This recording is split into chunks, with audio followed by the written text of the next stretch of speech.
Good evening বন্ধুরা। আজ হলো 10 ফেব্রুয়ারি মঙ্গলবার। আজকের বরাক উপত্যকা তথা আসামের শ্রীভূমি, শিলচর, হাইলাকান্দি এবং ভারতের বিভিন্ন প্রান্তের আজকের সন্ধ্যার বিশেষ বিশেষ খবরগুলি হলো: কাছাড় জেলার শিলচরে প্রশাসনের কড়া নিরাপত্তার মধ্য দিয়ে মাধ্যমিক পরীক্ষা শুরু হলো। আজ সকাল 8টা থেকে জেলার প্রত্যেকটি পরীক্ষা কেন্দ্রে সারিবদ্ধভাবে শান্তিশৃঙ্খলা বজায় রেখে প্রবেশ করে পরীক্ষার্থীরা। শিলচর শহরের নেতাজি হাইয়ার সেকেন্ডারি পরীক্ষা কেন্দ্র, কলেজ রোড নিরঞ্জন পাল ইনস্টিটিউট পরীক্ষা কেন্দ্র, নরসিং হাইয়ার সেকেন্ডারি পরীক্ষা কেন্দ্র সহ শিলচর শহরের প্রত্যেকটি পরীক্ষা কেন্দ্রে কড়া নিরাপত্তার মধ্য দিয়ে মাধ্যমিক পরীক্ষা চলছে।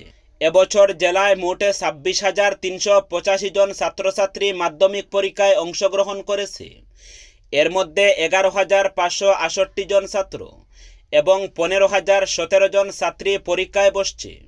ছাত্রীর সংখ্যা তুলনামূলকভাবে বেশি হওয়ায় শিক্ষাক্ষেত্রে মেয়েদের অংশগ্রহণের ইতিবাচক দিকটি স্পষ্ট হয়ে উঠেছে। পরীক্ষা সুষ্ঠু ও নির্বিঘ্নে সম্পন্ন করার লক্ষ্যে প্রতিটি কেন্দ্রে কড়া নিরাপত্তা ব্যবস্থা গ্রহণ করা হয়েছে। প্রশাসনের পক্ষ থেকে ভিজিলেন্স টিম ও পর্যবেক্ষক নিয়োগ করা হয়েছে। সামগ্রিকভাবে জেলার সর্বত্র শান্তিপূর্ণ পরিবেশে পরীক্ষার প্রথম দিন সম্পন্ন হয়েছে বলে জানা গেছে। বিধানসভা নির্বাচনকে সামনে রেখে হাইলাকান্দি বিধানসভা আসনে ভারতীয় জনতা পার্টির মনোনয়ন প্রত্যাশী হিসাবে গ্রাসরুটে সক্রিয় প্রচারে নেমেছেন সদ্য অবসরপ্রাপ্ত অসম রাজ্য শিশু সুরক্ষা আয়োগের সদস্য অজয় কুমার দত্ত। বিধানসভা নির্বাচনকে রাজনৈতিকভাবে অত্যন্ত তাৎপর্যপূর্ণ উল্লেখ করে তিনি বুথ স্তর থেকে সংগঠন আরও শক্তিশালী করার উপর বিশেষ গুরুত্ব আরোপ করেছেন। হাইলাকান্দিতে বিজেপির সাংগঠনিক ভিত আরও মজবুত করতে তৃণমূল স্তরে সংগঠন বিস্তারের বিষয়টি প্রতিটি সভায় তুলে ধরেছেন অজয় দত্ত। দলের কর্মী ও সমর্থকদের সঙ্গে সরাসরি যোগাযোগ স্থাপনের লক্ষ্যেই তিনি ধারাবাহিকভাবে গ্রাম ও বুথভিত্তিক কর্মসূচিতে অংশ নিচ্ছেন।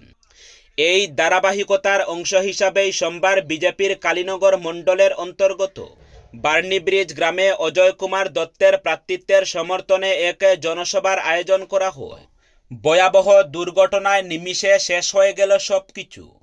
আজ ধুবড়ী জেলার আগমনী এলাকার হালাকুড়ায় সংঘটিত হল এক মর্মান্তিক সড়ক দুর্ঘটনা।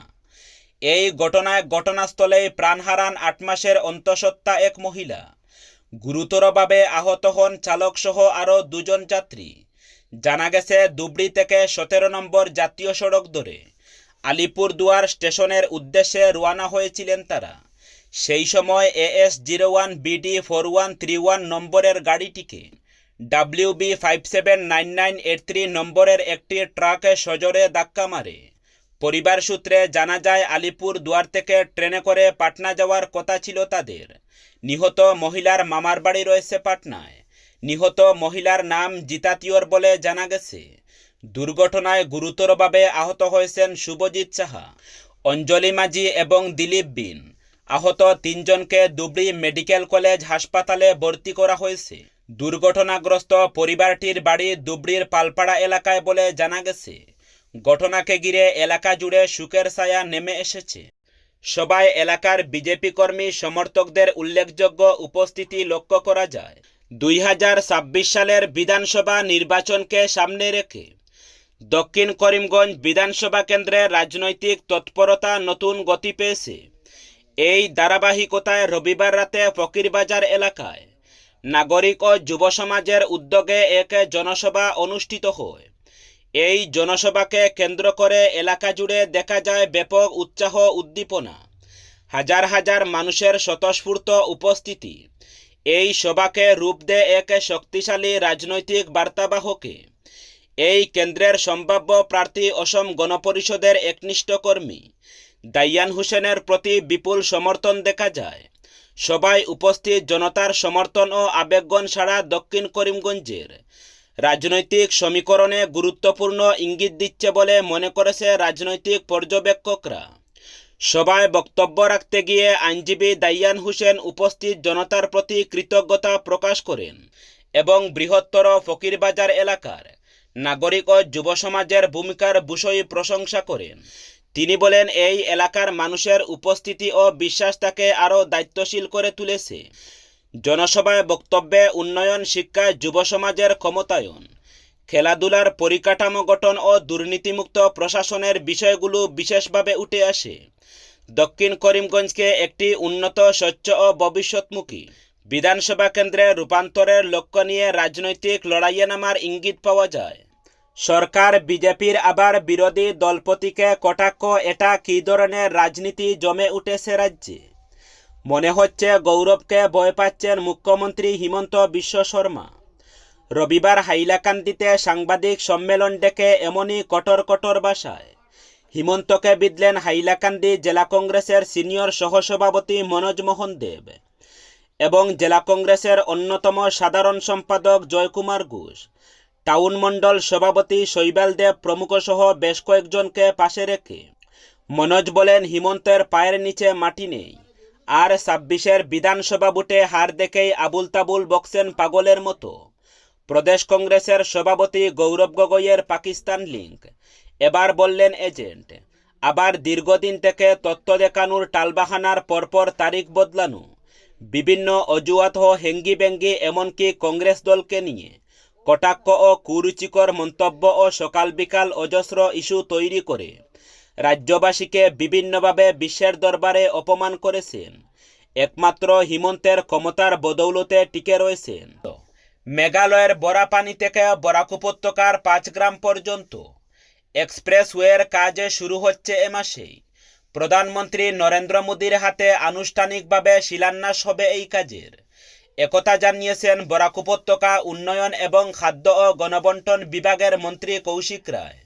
সোমবার শিলচরে বিজেপি কার্যালয়ে এক সাংবাদিক সম্মেলনে মন্ত্রী বলেন, প্রস্তাবিত এই নর্থ ইস্ট হাইস্পিড এক্সপ্রেস হাইওয়ের জন্য কেন্দ্রীয় ক্যাবিনেট ২০২৫ সালে ২২,৭৮৬ কোটি টাকার অনুমোদন দিয়েছে।